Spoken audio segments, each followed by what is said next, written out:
What is going on, you guys? Welcome back to the channel. This is my first video of the year.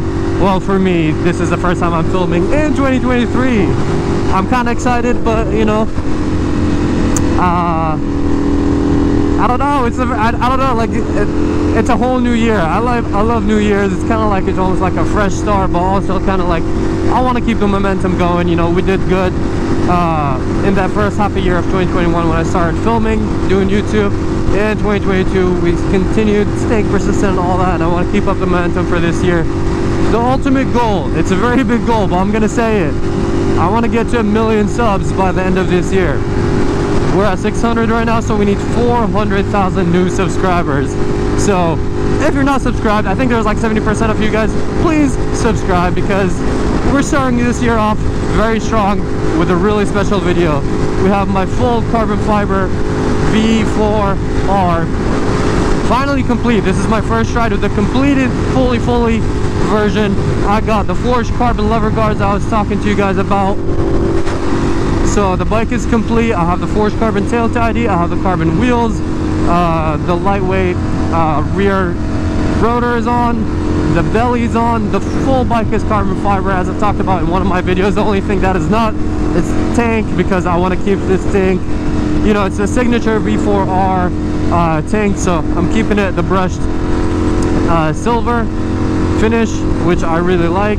But we officially have no mirrors, so I definitely got to be a little more cautious when I ride, and it was a little tricky figuring out how, if I'm recording or not, I have to kind of like stand up and look in the reflection of the carbon fiber to see the light blinking to make sure that I'm rolling. But we are good. Yeah, first thoughts about these lever guards. I think they stick out a little bit too far. Gotta wait for my friend. I didn't even introduce you guys, but I got my friend over there on the Superleggera. So it's not just gonna be my V4R, but we're also gonna be actually checking in the weight of this bike. That's the main kind of thing of this video. And yeah, just we're gonna be going to a weighing scale, and we're gonna be measuring or checking the weight on my full carbon V4R and the Superleggera. Now keep in mind, like, I didn't really do this build to weight save. I wanted a really cool looking, like, different build. There's a lot of other things I could have done to make this bike lighter. Also, like, adding stuff like this, like these are weighted bar ends, so this alone probably adds at least like 2 to 5 pounds on both sides, because we got the lever guard and then we got the bar end. I do think it sticks out a little too much, but it was expensive and this is the only option I have that looks cool, so that's why I'm sticking with it. But let me know what you guys think. I think it looks good from here, but from in front of the bike, it kind of sticks out a little too much. But here, you can take a look. Yeah, definitely a little bit too wide, but nothing too bad. When you're on the bike, it's not as bad. But when I'm like kind of looking at it from the front, it looks a little too, like, sticking too far out. And I just realized that my visor wasn't clicked in, so I'm sorry if there was a lot of wind noise. But yeah, I really wanted to see the weight difference between my full carbon V4R and the Superleggera, because I was actually really debating getting a Superleggera. So, you know, like, I found one available for sale for pretty much MSRP, so it was definitely like an option. But I don't know, I really couldn't justify it, because I love this V4R and I definitely don't want to sell it. It's, again, I like fully customize it, like almost everything you can think of. Obviously there's always more that you can do to the bike, but this is like pretty much it. You know, there's still a few things I have in mind, because I think I've told you guys before, I want to make this a $100,000 build, which is pretty much like the Superleggera, and I think we're around like 85-ish right now. So I can easily like get to the 100K, but you know, at that point it kind of like, it's wasting my money. So I'd rather get, like, with that $15,000 I could buy the Gixxer 1000 that you guys voted for, and I promise you guys I will buy it at some point, because you guys voted for it. I don't know if it'll be the next bike, because like I actually tried contacting someone with a 2018 Gixxer 1000, the one that comes in white, but never responded to me. And I found only one other one that wasn't in the best shape. So you guys know me, I'm OCD, so I wanted a clean one. So yeah, I will be buying that Gixxer 1000 at some point because you guys voted for it, and to complete the brand collection, because I have pretty much every single brand besides Gixxer. Well, at least the main ones. I don't have a KTM or an MV, but I definitely want to add both KTM, MV, and a Gixxer eventually.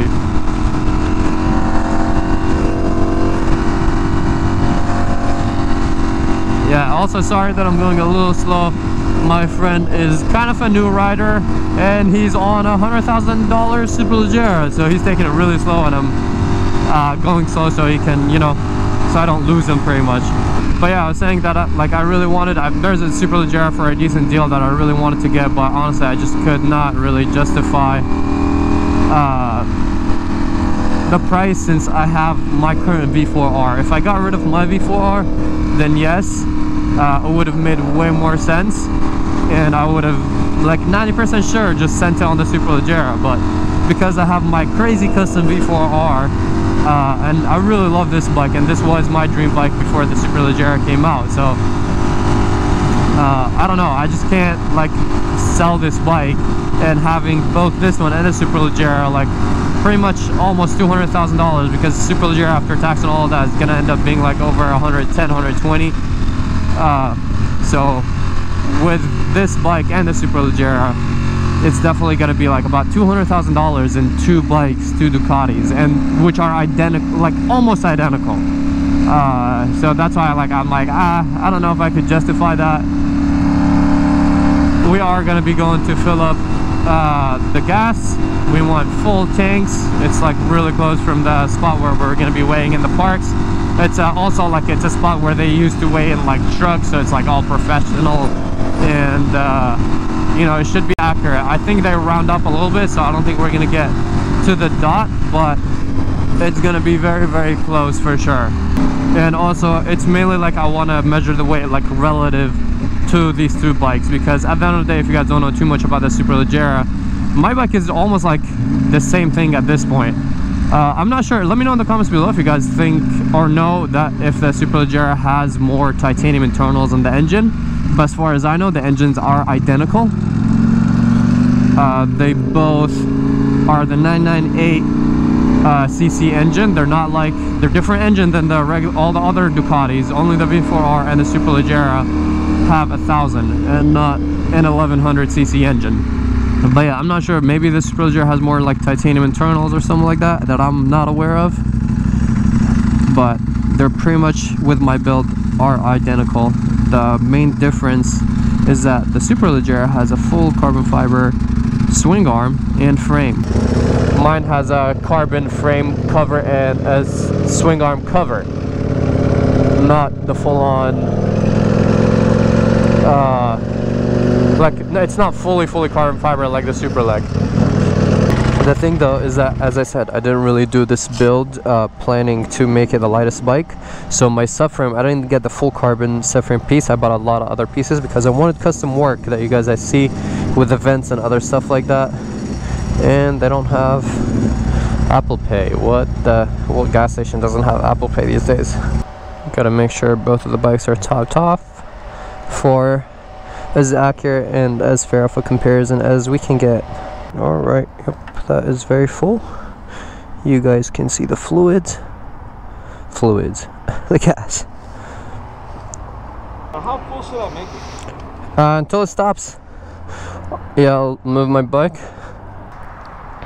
The Superleg wings are so aggressive.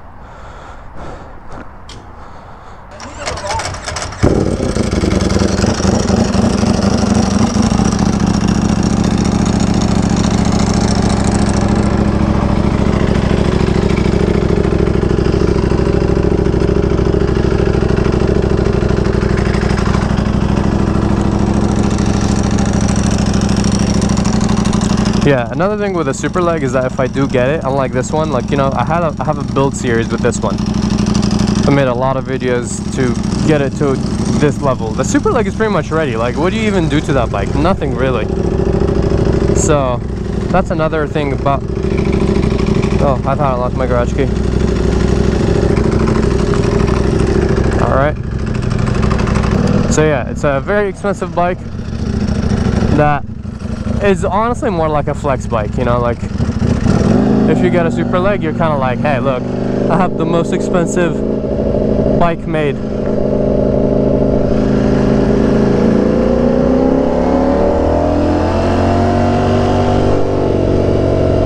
Yeah, and I don't think anybody, or I've seen anybody take a Superleggera to the track, just because, I mean, come on, it's a $100,000 bike, you know, if anything goes south, which it does at the track, because that's why you're at the track, you're there to push limits.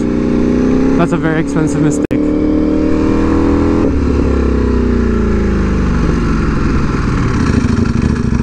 Oh my god.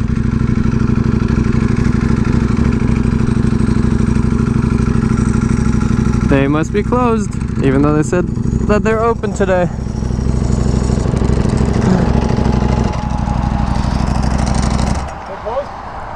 They said they were open till 3, but I guess not. That's a bummer. I was excited for this video. Well, that's a bummer. First video of the year is a fail. I'm probably still gonna post it, but it's just gonna be a different video, I guess. We're all gassed up and everything.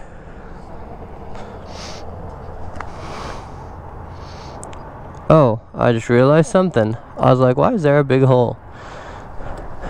The plug right here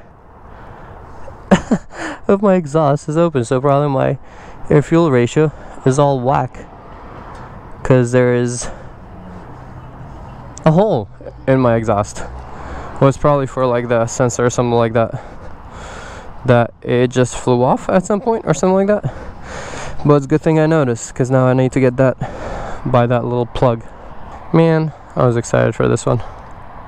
It was kind of like a chilly day, or like, should we do it? But it's gonna be like bad weather for pretty much the next 2 weeks, or like whatever, might as well, it's the same weather every day. But it's okay. We went on a little ride with my R and the Superleg, and we did a little bit of talking. But I will be making this video again, so we can actually weigh it, or maybe just buy a weighing scale so we don't have to do this. It's kind of like an excuse to ride too, but a weighing scale would be easy to just have at a shop. Yeah, I'm curious to see how much of a weight difference there is, because he got the full carbon subframe, the full carbon frame, and the full carbon swing arm. Airplane. I just have covers on my swing arm and the frame, which technically add a tiny bit of weight, but it looks better. Yeah, I have like all type of covers all over, like cover here. So technically I've added a good amount of weight, if I think about it. I've saved weight from replacing a lot of the fairings to carbon, but also I've added a good amount of weight. Another thing is like this, for example. Like this guy is very heavy, the clutch, dry clutch cover right here. It's a very heavy piece, and I could get the teeny tiny carbon fiber like half slit, which is what Ducati makes, the Ducati Performance one. But in my opinion, this one looks very like way different, more aggressive. Maybe I'll change it later in the future, get like the half carbon piece. Pretty sure he has it, yeah. But I don't know, I just like the looks of that one. But yeah, I didn't do the full carbon subframe because I really wanted to do like all these different pieces, like this piece with the slits, this with the vents, and the custom like decals and the clear bra over it. So I wanted it to look a little different. We're gonna do a spontaneous plot twist / topic twist. I wanted the first video to be a little more exciting, a little more informative, you know, a little comparison. But it's okay, it doesn't happen, so we move on. Be careful, gravel. The one thing that I'm noticing right now that I do want to do is the triple clamps. I don't like the silver. I kind of want to do them in black or something that looks a little more like cool, high-end. Probably I'm gonna do a black to match with the triple tree, the fork. That's funny because both times I went to the scale it was kind of a fail, because the first time I went there I was on the fire blade, and I completely forgot to fill up the tank with gas. I was assuming that I have half, but you know that's not very accurate, because we did ride back, and the light didn't even turn on for the gas, so I assumed I had half. But you know, the bike weighed in at 420, which in my opinion is a little too light, because the Fireblade bone stock is 445. That bike has like cast wheels, so I was very unsure about it. So I wanted to obviously like get it redone. At least we did discover that I'm missing a plug in my exhaust, so I need to, I don't know if I can just find like a universal one, or if I should contact SE Project. I don't know, but as I said, the bikes are never complete. There's always something. Alright, well, since this video we're just going to be riding slow, and we already failed the main topic what we're trying to do in this video, let's turn it into something a little bit more positive. And I want you guys to let me know in the comments below, what are your top three, let's do like top 3 goals for this year. Let me know in the comments down below. I already told you, actually let me do mine. I don't even know.